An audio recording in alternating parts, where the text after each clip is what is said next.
L'EFT, ça marche que pour traiter les petites choses. Bonjour à toutes et à tous, bienvenue dans cette vidéo. Vous allez voir que c'est une vidéo sous la forme d'un diaporama que je vais vous présenter ici.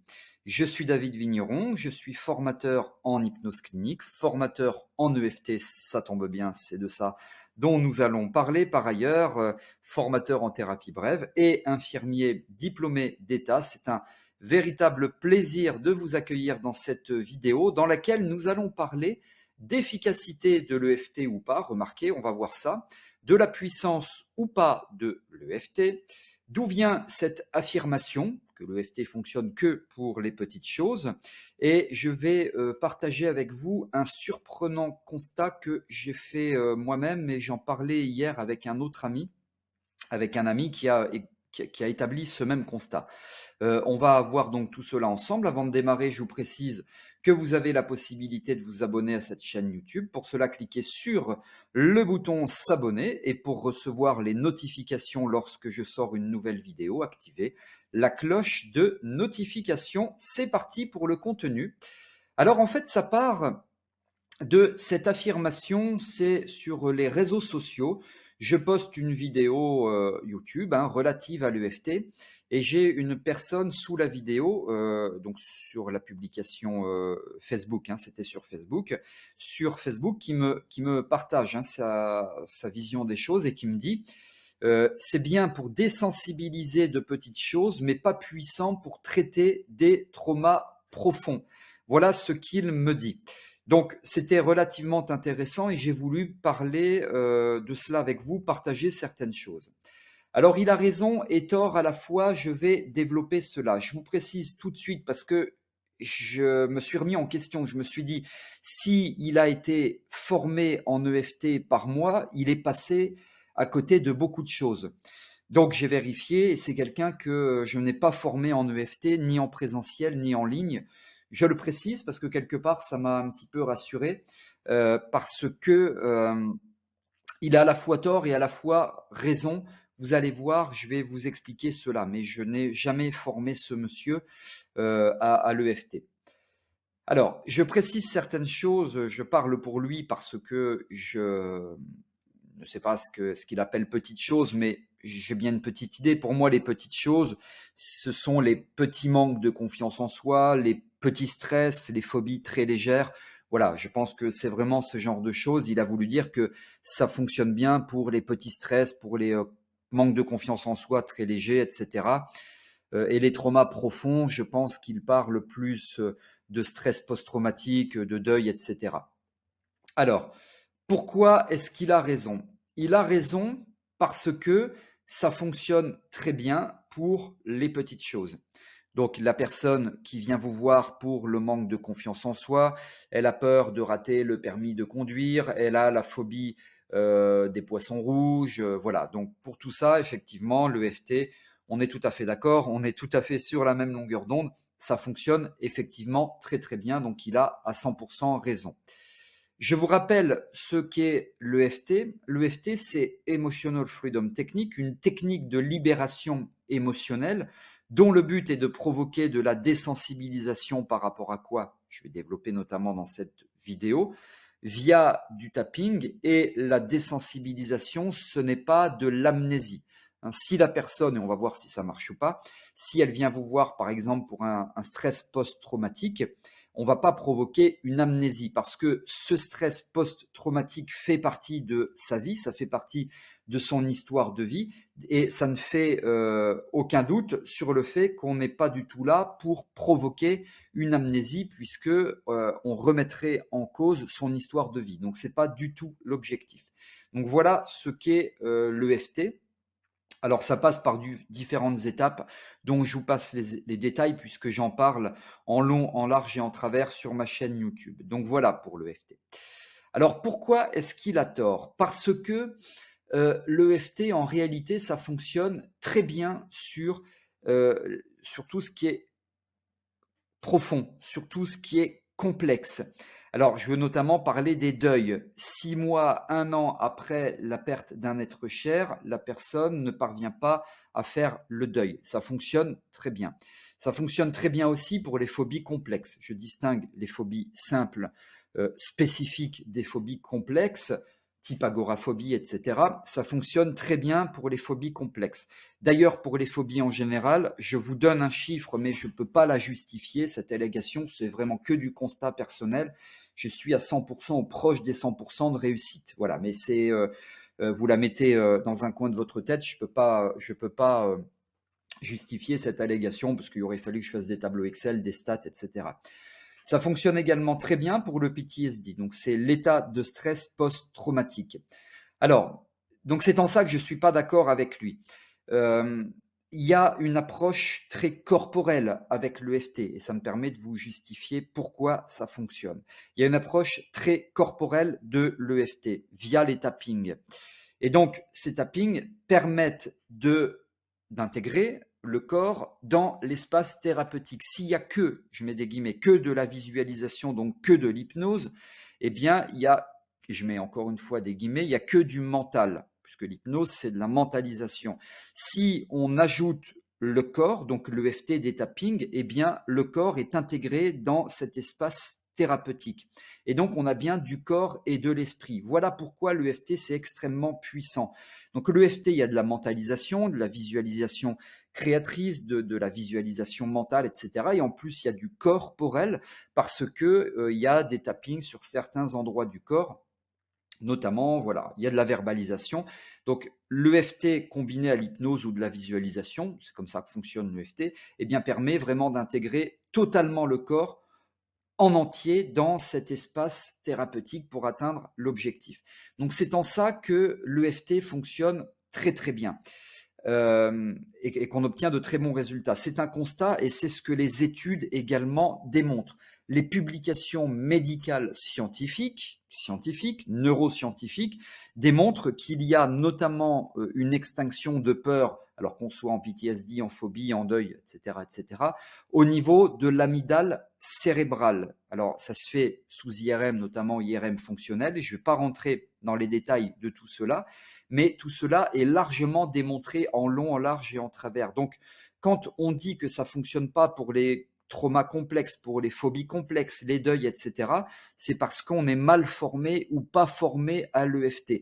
Les études le démontrent premièrement. Deuxièmement, on l'explique parce qu'on explique qu'on intègre le corps dans l'espace thérapeutique. Voilà pourquoi on a du résultat démontré notamment par les neurosciences. Et troisièmement, ce sont des résultats qu'on constate. Attention, je ne suis pas en train de vous dire que pour des problématiques telles que PTSD ou des deuils, c'est traité en une séance ou en 2 séances et en 10 minutes par séance. Non, pas du tout. Il faut 3, 4, 5, 6 séances. Ça dépend de la problématique. Tandis que les phobies spécifiques, ça se traite très très bien en une séance pour voilà, la grande majorité des phobies spécifiques. Voilà, évidemment, il faut parfois un petit peu de temps pour tout ce qui est plus compliqué, pour tout ce qui est plus ancré, tout ce qui est complexe. Ça, c'est un point sur lequel on ne peut pas revenir, c'est documenté. Donc, si vous n'êtes pas trop bien ou peu formé en EFT et que vous n'amenez pas comme il faut le corps dans l'espace thérapeutique, que vous ne savez pas combiner l'approche corporelle à l'approche mentale, à l'approche extinction de peur, si vous ne savez pas faire de l'extinction de peur, donc là ça se passe au niveau, entre autres, de l'amygdale cérébrale, si, etc., il y a plein de si, évidemment que ça ne va pas fonctionner, et évidemment que vous allez rester sur cette hypothèse finalement non fondée, que ça marche que pour les petites choses et pas sur les choses plus profondes, plus importantes. Donc je suis absolument pas d'accord avec ce que dit ce monsieur. C'est une remarque très importante, très intéressante et qui me permet vraiment d'approfondir le fait que ça fonctionne bien et d'expliquer pourquoi ça fonctionne bien. Alors à la question, bah vas-y, justifie toutes tes allégations. Écoutez, en réalité, c'est pas très compliqué. Je travaille avec le docteur Philippe Pincalé, qui est neurochirurgien et docteur en neurosciences, qui est lui aussi formateur en thérapie brève, en hypnose clinique, etc. Bon, il y a du CV, quoi. Et on a notamment sorti une formation sur les phobies. Donc, vous avez la référence de cette formation sous la vidéo.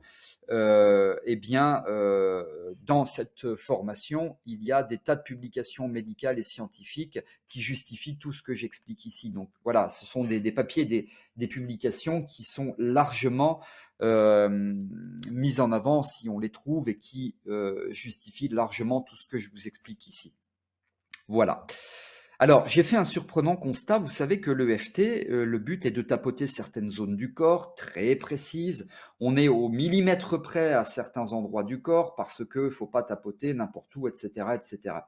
Eh bien, moi, j'ai fait ce surprenant constat et j'en ai parlé avec un ami pas plus tard qu'hier et plusieurs fois aussi avec le docteur Philippe Pincalé, que certaines personnes tapotent alors qu'elles se trompent en fait, certaines zones du corps qui ne sont pas décrites comme des points d'EFT qu'il faut tapoter, et pour autant, ça fonctionne quand même. Alors c'est très bizarre parce qu'elles ne font pas comme on dit, alors comme Gary Craig dit, le concepteur de l'EFT, qu'il faudrait faire en EFT, et pour autant, ça fonctionne quand même. Alors je vais vous expliquer pourquoi ça fonctionne quand même juste après ceci. Vous êtes thérapeute, coach ou professionnel de santé et vous vous demandez comment utiliser efficacement l'EFT. Je vous invite à un webinaire pour découvrir cette pratique certes surprenante mais qui obtient aujourd'hui, au dire de tous, des résultats stupéfiants. Moi-même, spécialisé en neurosciences, je pense que tous les professionnels de l'accompagnement qui souhaitent augmenter l'efficacité de leurs consultations ont grand intérêt à utiliser l'EFT en tant qu'outil. Je vais vous expliquer pourquoi dans ce webinaire. Je vais aussi vous révéler pourquoi l'EFT a un impact aussi profond sur des problématiques très larges. Nous allons notamment évoquer de la différence avec l'EMDR et je vais vous expliquer quelles sont les erreurs que font beaucoup de praticiens en commençant à utiliser l'EFT et donc qui les empêchent d'obtenir d'excellents résultats. C'est une conférence en ligne très complète qui dure environ 1h15 et je la propose actuellement en accès gratuit pour une période limitée. Si l'EFT vous intéresse, je vous invite donc à vous inscrire immédiatement en cliquant sur le lien situé dans la description de cette vidéo. Les places sont limitées afin de pouvoir répondre à vos questions de manière personnalisée. J'ai constaté des milliers de fois à mon cabinet à quel point cette méthode est ultra efficace, bluffante, sur des thématiques aussi variées telles que les phobies, le stress post-traumatique, le deuil, les douleurs, le manque de confiance en soi, les troubles du sommeil, etc. L'EFT s'utilise seul ou en complément de l'hypnose, de la sophrologie, de la relaxologie, du coaching, bref, c'est un formidable outil et vous allez pouvoir le constater par vous-même, puisqu'à la fin de mon webinaire, je vous offre 2 cadeaux vous permettant de tester l'EFT facilement et rapidement. Alors, inscrivez-vous maintenant à ce webinaire 100% gratuit. Pour cela, rendez-vous sous cette vidéo. Merci pour votre confiance, à très bientôt. Alors ça fonctionne quand même malgré le fait que ces personnes-là ne tapotent pas précisément là où il faudrait tapoter, tout simplement parce que le corps est intégré dans l'espace thérapeutique. Alors, il y a par exemple un point qui est au niveau, c'est CO, le point coin de l'œil, qui est tout près de la tempe, mais ce n'est pas la tempe. Alors, à 1 centimètre près, on est bien positionné, mais pour autant, le point d'extrémité d'acupuncture, il est situé au niveau du coin de l'œil et pas au niveau de la tempe. Alors, la personne, elle tapote pas où il faut si elle tapote au niveau de la tempe. Eh bien, ça fonctionne quand même parce qu'il y a du tapping. Et même si c'était du massage au niveau de la tempe ou au niveau du, je sais pas moi, de derrière le crâne ou de la nuque, ça fonctionnerait quand même tout simplement parce que le corps est intégré dans l'espace thérapeutique. Moi, j'ai un jour accompagné une dame qui tapotait à l'opposé de là où il faut tapoter au niveau des doigts. Eh bien, ça fonctionnait. Pourquoi elle tapotait à l'opposé? Tout simplement parce qu'elle avait lu un livre d'une personne très connue dans le domaine de l'EFT, un médecin, et il est très très bon, c'est une très bonne référence. Et simplement, elle avait mal compris, elle n'avait pas tout à fait capté, si vous voulez, où il fallait tapoter. Donc, elle tapotait à l'opposé. Et elle en avait fait toute seule pour elle de l'EFT sur des petites choses qu'elle me relatait, notamment pour de la prise de parole en public dans des réunions, enfin des prises de parole en réunion, et elle venait pour un problème de deuil. Bon, ça marchait quand même très très bien, bien sûr, parce que tandis qu'elle ne tapotait pas là où il fallait, eh bien elle avait amené le corps dans l'espace thérapeutique et c'est pas grave, ça fonctionnait quand même très très bien. Alors, malgré cela, il y a une interaction, il y a des conséquences biologiques, des conséquences hormonales, des conséquences neurophysiologiques, des conséquences neurohormonales qui sont positives et qui font que malgré cela, ça fonctionne. Donc c'est relativement surprenant puisqu'elle ne tapote pas précisément là où il faudrait tapoter et pour autant, ça fonctionne très très bien. Alors, attention, moi j'explique à tous mes consultants qu'il faut tapoter là où on l'explique très précisément, que c'est très important bien sûr, mais si toutefois elle ne tapote pas au millimètre près, eh bien moi je vous conseille de, entre guillemets, pas les perturber, de ne pas perturber leurs croyances dans la mesure où ça fonctionne très bien, où vous constatez de l'efficacité. Et j'en ai constaté pour elle, parce qu'elle venait pour un deuil. Là, on était sur quelque chose de très profond, le deuil de son mari, avec qui elle allait se marier quelques semaines plus tard. Je ne rentre pas dans les détails, c'était très, très, très difficile. Il y a eu des abréactions. Et en 3 séances, ou 2 séances, je ne sais plus, je ne me rappelle plus, 3 séances maxi, ça a très, très, très bien fonctionné. Voilà pour tout ce que je souhaitais vous expliquer ici. Si vous souhaitez donc aller plus loin, n'hésitez pas à vous inscrire au webinaire Comment utiliser l'EFT lors de vos prises en charge thérapeutiques. Tout est sous cette vidéo. Vous avez également la formation de praticien en EFT qui peut vous intéresser. Vous pouvez jeter un œil sur le programme. Là aussi, c'est sous cette vidéo. Et si vous avez aimé cette vidéo, vous pouvez liker en cliquant sur le pouce bleu. N'hésitez pas à vous inscrire à cette chaîne YouTube. Merci de m'avoir suivi, merci de m'avoir écouté. Si vous avez des remarques, commentaires, suggestions ou autres, c'est sous cette vidéo. Allez-y, c'est moi qui réponds sans aucun intermédiaire. Je vous retrouve avec grand plaisir dans de prochaines vidéos. À très bientôt.